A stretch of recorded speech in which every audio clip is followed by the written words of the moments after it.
Hey, how are you? Welcome back to Getting Cultured. And today we got on this son of a bitch who the first time he was on, he was like, oh, I just like flew by myself for the first time. Like I didn't even know how to check in for the flight. Now I hear he's already flying private. Is that true? I did take a non-commercial flight here recently. That is true, Donnie. To Lake Tahoe. We did go to Lake Tahoe. Beautiful Lake Tahoe. Never been there before. The mountains are stunning. Never seen anything like that in my life. Damn, you really just went 0 to 100 real quick. I've been traveling my whole life, have yet to make it on a private plane. What? Yeah. Really? I've been on a helicopter, but nope, never been on a private plane. I went on a fake private plane in Los Angeles. You can like rent out a fake plane and take photos and film vids to like make people think you're really cool. I've seen those like the booths where it looks like the cabin of the plane, so you can take the IG pics. Yeah. I did that with Nick and KB on a Rediscovering America, and we did look pretty sick. That's shocking. Throwing a clip of that. Your hour's up. I need you out, or you're gonna buy another. Just give us a minute. Yeah, it is shocking, especially working at this company where I would say now probably 50% of the company has had to fly private, whether it's for like a Rough and Rowdy or the college football show. What was the experience like compared to commercial?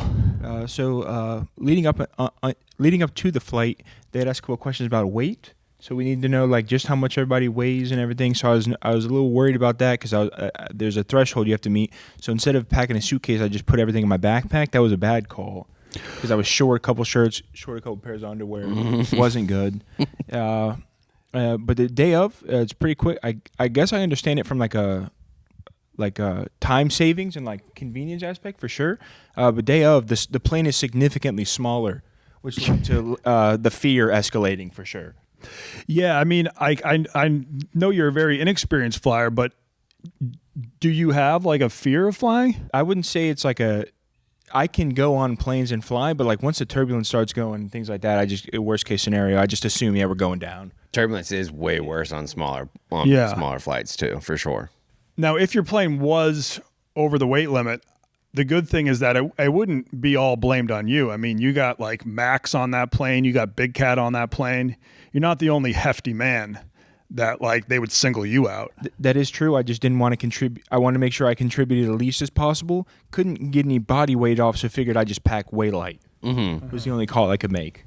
Now, do you think the other people... I don't know if the underwear made a big difference. It was a backpack job on me. Yeah, it was. You learn that. You do. You take experiences. Yeah. Next bag, we'll have more pairs. Yeah, you'll be ready to go. For sure. 5 pairs for 5 days, baby. We might even go 8 pairs 5 days. Oh, shit. Just in case there's an accident. Yeah, fuck around, have a little bit of a dribble going on. Yeah, we've all been there. I'm there right now. Yeah. There we go. I got liquid in my britches right now. If you're trying to pack light, I feel like you can skimp only bring like a one pair of pants or one pair of shorts, but you definitely don't want to skimp on boxers or socks. No. Well, Donnie, I'm not sure you're the one to be saying this because you were going to have to borrow underwear from me in Key West. Well, the thing is, I packed perfectly. I just left a pair of underwear on the roof of our car. And we're there for a day and a half, and Donnie's like, I didn't bring enough underwear, so you can bring an extra pair. Yeah, that's normally I don't leave things on the top of the car. That did happen because also, in fairness to you, you weren't anticipating swimming at Ernest Hemingway's house in Key West. Yeah. Now so that caught you off guard. Yes, we'll have to dive into that. I think on a future pod if we do a Key West episode. But yeah, I swam in Hemingway's pool. Now back to your private jet. Do you think the other people on the plane could tell you were nervous, or did you do a good job of keeping your nervousness concealed? So I tried to keep it concealed, but it became apparent pretty early on. Yeah, and I made the mistake of sitting like with a direct view of the pilot. So this might be normal, but like on commercial planes, it's all closed off. You don't know what they're doing in there. So they could, even if they're not looking at if they're not looking straight ahead, if they're scrolling Instagram on the commercial flight, you have out of sight, out of mind. But this guy's like, checking the text. He's throwing stuff in the trash can. He's getting up, and I was like, who's flying the plane? Like, you want him at 10 and 2. It was the worst decision I could have ever made was being able to see him, because anytime he would like, I'm sure there's like an autopilot situation or whatever, and there's a second guy, but anytime he like for a couple of seconds diverted from just looking into the sky, I was like, all right, we're going down. This is it. Now, how do you feel about the next time you go on it, asking if you could go up there with them? You mean into the cockpit of the plane? Yeah, you could do it. Like on a private jet, you can do it. If there's ever a time where I find myself on another plane that is non-commercial, I probably will not be in the cockpit. I've got no business in the cockpit. Like all those dials and buttons are set a specific way, and you don't want to risk that. But it's cool, like seeing it from that perspective, because you always see it from the back. You see side. You want to see it full on. Like when I was coming back from Germany, I was on a military flight, and I was like, I've never seen up here. When I was going to the bathroom, he's like, come up, check it out. And it was amazing. Like the difference in how it looks, you're like, damn, it's beautiful from this perspective. It completely changes everything. I think I'll keep my information from that, like maybe flight simulators or photos. I don't want to mess with anything, but I do see the appeal. Yeah. It is wild how much of flying is just completely autopilot. Like really a captain, all they have to do is take off and land. And then once they reach cruising altitude, they just put in the autopilot and they don't really have to do anything. Is that right? That is exactly right. Yeah. So it's just set and forget it? Yeah, I think that they are there in case something does go wrong with the computer system. But other than that, yeah, they are basically just pushing a couple buttons. And you do have a co-pilot, so maybe you can take turns checking text and scrolling Instagram. And I also never understand how they stay in the air. Planes? Yeah, I've never. got no clue. Couldn't tell you. I seen something scrolling through Instagram. There's like a jelly theory where, like, I guess at a certain altitude you're stuck in between. Like, I can't explain this. Never mind. But no, I know. Like, there's like a wind situation where like you're really safe in like different currents, but none of it feels too safe. I mean, we're way up in the air. Take one peek out the window. Nothing about flying is safe. Same thing with big ships. Me and Donnie, when we were in Key West too, I looked over to big cruise ship. I'm not confused about ships. It's only you. A big metal barge floats. Yeah, but there's so much air inside. How does it? Yeah, the air. But air's hard to sink. But it's still iron. It's still iron, but there's enough air concealed inside the ship to counteract. To act like it's not surprising that something that weighs 1 million tons is floating, I think is more bizarre than saying that it's weird that something that's 1 million tons floats. I just think if it's airtight. And maybe the iron they use is like infused with air. Who knows? Maybe there's little air bubbles in the iron. Air infused iron. That could be the case. But yeah, it's just like have you ever like had like a bucket filled with air and just trying to sink the bucket? Yes, but a bucket is not made of 1 million pounds of iron. It's a bucket, and then all the cargo, all the people. Yeah, all the stuff, all that stuff. You could put on a C-130, you could put a full ass fucking tank and fly it over the ocean. How? Big engines? Yeah. Yeah, I mean, with planes, I think it's all about just speed and lift. Like, if a plane slows down at all, it's going to fall fast. True. It's got to maintain that speed, which, yeah, it's a little scary. I saw something, though. They're trying to invent this plane where if it had, like, completely malfunctions, the passenger cabin could then eject out of the plane, and like 20 parachutes would shoot out of the cabin, and the passenger cabin would safely land. They have kind of those planes, but they're on smaller scales. Like the one that who's Roy, the pitcher for the Phillies who died. He was in a plane crash. Yeah, so I mean, they have those littler planes now. Like if it's a 1 or 2 passenger plane, a lot of them do have. Yeah, all those too, and like obviously, like in the military, you can always eject your seat. Mm-hmm. I'm sure you have some.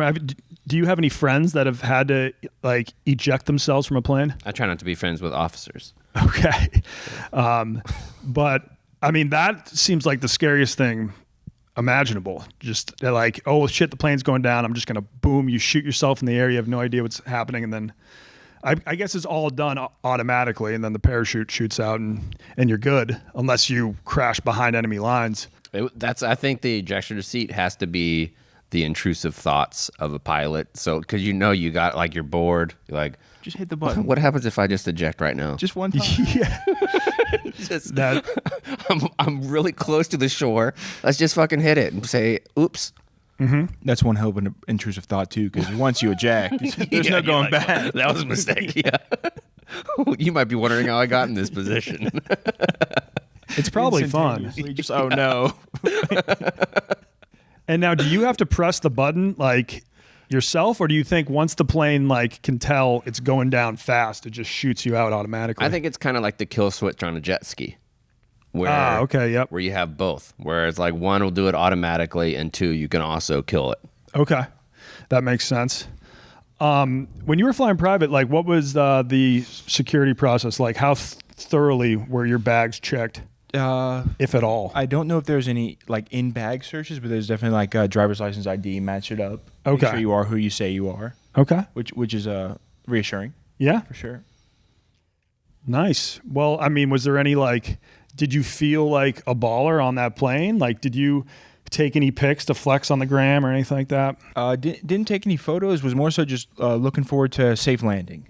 Okay. I appreciate I understand why people do it because it was like you show up and then you're just on the plane and then you're in the air. There's no. It's kind of a whirlwind. Like after going through domestic travel and then going to a private airport, you're like, that's it. Yeah, it was. This is what it could be like. It was really streamlined. So I understand it from that viewpoint, but in my head, I just wanted to get to the other side safe. I thought they were messing with me originally. They go, look, when we take off, we're gonna hook like a strong left, and I thought they were just giving me shit about it. No, as soon as we took off, they take the most exaggerated left you've ever seen, and it feels. I know we weren't upside down or even remotely like 90 degrees, but it felt like we were. You felt like a blue angel. Yes, I was like this. Great call, 100%. Yeah. I was like, we're doing like combat patterns and like maneuvers that we shouldn't be doing.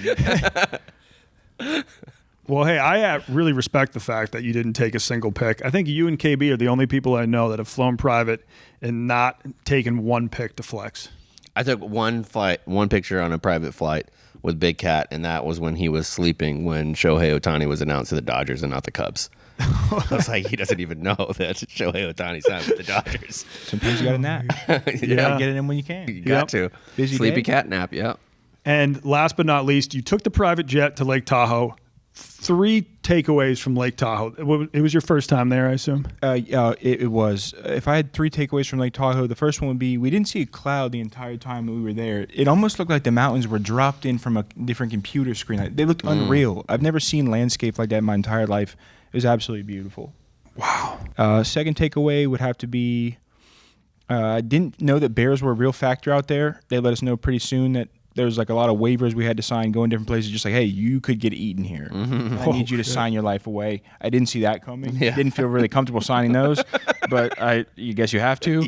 Yeah. And third takeaway would have to be the lake is way bigger than I thought it would be. Yeah. Had no clue. It's got a full beach. It's massive. I would say it's the closest thing America has to Lake Como. Just in like, it's a hot spot for the rich and famous and stuff like that. And like, there's just beautiful homes all around it, right? I'm sure you saw some mansions. I think that's accurate. I did see some houses that were like, well, there's too much square footage. You don't need all that space. You can't use all of that. Yeah. I was driving from Reno to Las Vegas and I was like, oh, I'm not too far from Lake Tahoe. So I made a pit stop, ran down to the lake, jumped in, took like a 5-minute swim, got back in the car and kept driving because I had to see it with my own eyes. And I would agree with you. It looks almost fake. It's unreal. I've never seen anything like that in my entire life. Did you swim in it? I did not swim in the lake. It looked very enticing, though. Do you know how to swim? I do know how to swim. I would consider myself a moderate swimmer. All right. Yeah. I mean, you're a Florida boy, so I would hope you could swim. I can swim moderately well. How do you Let's feel about go. alligators? I'm out on alligators. Everyone else should be too. You ever see the death roll? They just get you, spin you around? No. I love alligators. Really? Oh, yeah. I mean, alligators, they take their prey and they stash them underneath, come back to them and pick on them. Oh, what's your what does it for you with alligators? I just think they look badass, and it's like legit the purest form of a dinosaur that we have. I think they're actually older than dinosaurs or something like that. Like they've been around just as long as they've been dinosaurs around and forever. older. Like they've been around forever. I think that the way that they survive, the way that they adapt to, like how they're adapting now to boats and jet skis and all that kind of stuff, and still thriving in areas like Florida, and they're really not nuisances. No, they'll stay away from you as long as you stay away from them. They'll kill your dog. Yeah, and you maybe. Yeah, but not that well, often. first they'll try to kill your dog, and then if you try to save your dog, then Then they'll you're both kill you. getting eaten. Yep.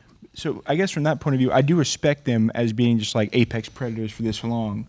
Yeah, they're like the opposite of a manatee, which are just like they're trying hard to survive, and humans are doing everything they can to protect them, and like they're still having trouble. But with alligators, we don't got to worry about them. They're gonna thrive regardless. They just don't mess with people that much. I don't know. It just depends where you're at. Yeah, I mean, I grew up in Middleburg. You know where that is? I'm unfamiliar Like with Middleburg. in between Gainesville and Jacksonville. So a lot of alligators. Tons of alligators. alligators. And if you're loud and splashing, they don't mess with They're you. not messing with you. I'm out. I don't do a lot of lake swimming in Florida just because of my. I know that they're like Flesh-eating amoebas. they're staying to the perimeter. They won't really mess with you. But the one thought is if they do, it's just If the they worst do, day you're ever. fucked. Yeah, absolutely. But same fucked. thing in the Gulf or in the ocean. If something wants to mess with you there, you're cooked. Also, a beach guy, not too much of an ocean guy for that exact reason. I think what is it? Most You sharks- like the beach? most Just hanging out on the Oh, I the love sand? beach. Yeah, it's a great day. Oh, I wouldn't have thought that. Yeah, you like the beach? Hell no. It's really No. Like I don't. I like being in the water. On the sand, no. fair. I just don't like sand. I, That's why I'm a lake guy. I'd much rather be on the grass underneath some trees than sitting out just baking. you just go I'm bucket ginger hat, too, though. bucket hat or umbrella, stay out the sun. Yeah, I do wear a sun shirt a lot. Rash I wear guard? long sleeve. Yeah, call? I wear long sleeve, but the nipples get going in those sometimes, so you got to be careful for long days. But yeah, Well, Zach, thank you so much. We hope to have you back on sometime. I appreciate you guys for having me. Very much so. Thank you guys. cheers.